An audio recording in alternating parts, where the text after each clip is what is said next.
नमस्कार मित्रों, स्वागत है आपका आपके अपने चैनल वेद वृष्टि में। श्री नरसिंह पुराण आरंभ करने जा रहे हैं। ये पुराण 18 पुराणों में से एक है। प्रथम अध्याय, प्रयाग में ऋषियों का समागम, सूत जी के प्रति भरद्वाज जी का प्रश्न, सूत जी द्वारा कथा आरंभ और सृष्टिक्रम का वर्णन। प्रथम अध्याय में है अंतर्यामी भगवान नारायण श्री कृष्ण, उनके सखा नरश्रेष्ठ नर अर्जुन तथा इनकी लीला प्रकट करने वाली सरस्वती देवी को नमस्कार करने के पश्चात जय इतिहास पुराण का पाठ करें। दिव्य सिंह, तपाए हुए सुवर्ण के समान पीले केशों के भीतर प्रज्वलित अग्नि की भांति आपके नेत्र देदीप्यमान हो रहे हैं तथा आपके नखों का स्पर्श वज्र से भी अधिक कठोर है। इस प्रकार अमित प्रभावशाली आप परमेश्वर को मेरा नमस्कार है। भगवान नरसिंह के नखरूपी हल्के अग्रभाग, जो हिरण्यकशिपु नामक दैत्य के वक्ष स्थल रूपी खेत की रक्तमय कीचड़ के लगने से लाल हो गए हैं, आप लोगों की रक्षा करें। एक समय हिमालय की घाटियों में रहने वाले वेदों के पारगामी एवं त्रिकालवेता समस्त महात्मा मुनिगण, नैमिषारण्य, अर्बुदारण्य और पुष्करारण्य के निवासी मुनि, महेंद्र पर्वत और विंध्यगिरि के निवासी ऋषि, धर्मारण्य, दंडकारण्य, श्रीशैल और कुरुक्षेत्र में वास करने वाले मुनि तथा कुमार पर्वत एवं पंपासर के निवासी ऋषि, ये तथा अन्य भी बहुत से शुद्ध हृदय वाले महर्षिगण अपने शिष्यों के साथ माघ के महीने में स्नान करने के लिए प्रयाग तीर्थ में आए। वहां पर यथोचित रीति से स्नान और जप आदि करके, तर्पण करके उस पावन तीर्थ के निवासी भारद्वाज मुनि का दर्शन किया। वहां उन ऋषियों ने भारद्वाज जी का भलीभांति पूजन किया और स्वयं भी भारद्वाज जी के द्वारा पूजित हुए।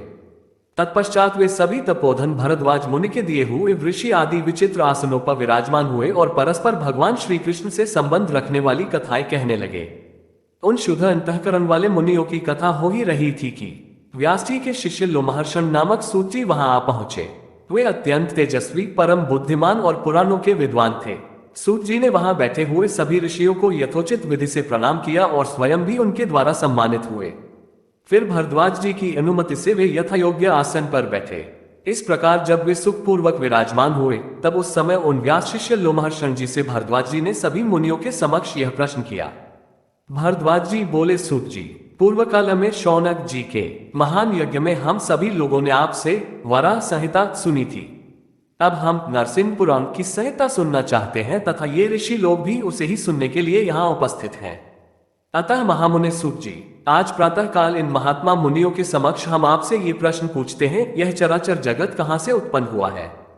कौन इसकी रक्षा करता है? अथवा किसमें इसका लय होता है? महाभाग, इस भूमि का प्रमाण क्या है तथा महामते भगवान नरसिंह किस कर्म से संतुष्ट होते हैं, यह हमें बताइए। सृष्टि का आरंभ कैसे हुआ? उसका अवसान अंत किस प्रकार होता है? युगों की गणना कैसे होती? चतुर्युग का स्वरूप क्या है? उन चारों युगों में क्या अंतर होता है? कलियुग में लोगों की क्या अवस्था होती है? तथा देवता लोग भगवान नरसिंह की किस प्रकार आराधना करते हैं? पुण्य क्षेत्र कौन कौन है?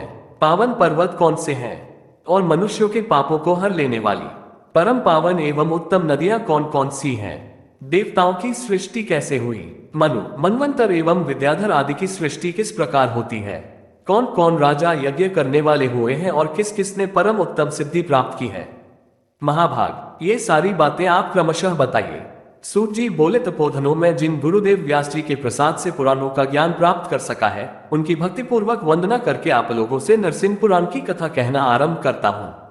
जो समस्त देवताओं के एकमात्र कारण और वेदों तथा उनके छहों अंग द्वारा जानने योग्य परम पुरुष विष्णु के स्वरूप हैं, जो विद्यावान, विमल बुद्धिदाता, नित्य शांत, विषय कामना शून्य और पापरहित हैं, उन विशुद्ध तेजों में महात्मा पराशर नंदन वेद व्यास जी को मैं सदा प्रणाम करता हूँ। उन अमित तेजस्वी भगवान व्यास जी को नमस्कार है, जिनकी कृपा से मैं भगवान वासुदेव की इस कथा को कह सकूंगा। मुनिगण, आप लोगों ने भली भांति विचार करके मुझसे जो महान प्रश्न पूछे हैं, उनका उत्तर भगवान विष्णु की कृपा हुए बिना कौन बतला सकता है। तथापि भारद्वाज जी, भगवान नरसिंह की कृपा के बल से ही आपके प्रश्नों के उत्तर में अत्यंत पवित्र नरसिंह पुराण की कथा आरंभ करता हूँ। आप ध्यान से सुने। अपने शिष्यों के साथ जो जो मुनि यहाँ उपस्थित हैं, वे सब लोग भी सावधान होकर सुने। मैं सभी को यथावत रूप से नरसिंह पुराण की कथा सुनाता हूँ। यह समस्त चराचर जगत भगवान नारायण से ही उत्पन्न हुआ और वे ही नरसिंहादि रूपों से सबका पालन करते हैं। इसी प्रकार अंत में यह जगत उन्हीं ज्योति स्वरूप भगवान विष्णु में लीन हो जाता है। भगवान जिस प्रकार सृष्टि करते हैं, उसे मैं बतलाता हूँ, आप सुने। सृष्टि की कथा पुराणों में ही विस्तार के साथ वर्णित है, अतः पुराणों का लक्षण बताने के लिए यह एक श्लोक साधारणतया सभी पुराणों में कहा गया है। मुने इस श्लोक को पहले सुनकर फिर सारी बातें सुनिएगा।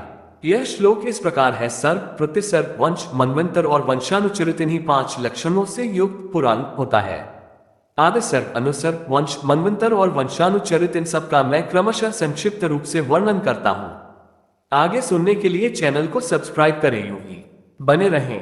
धन्यवाद। इस विषय में अपना सुझाव जरूर दें। जानकारी अच्छी लगी हो तो दूसरों के साथ साझा करें और यूं ही सुनते रहें। वेद दृष्टि।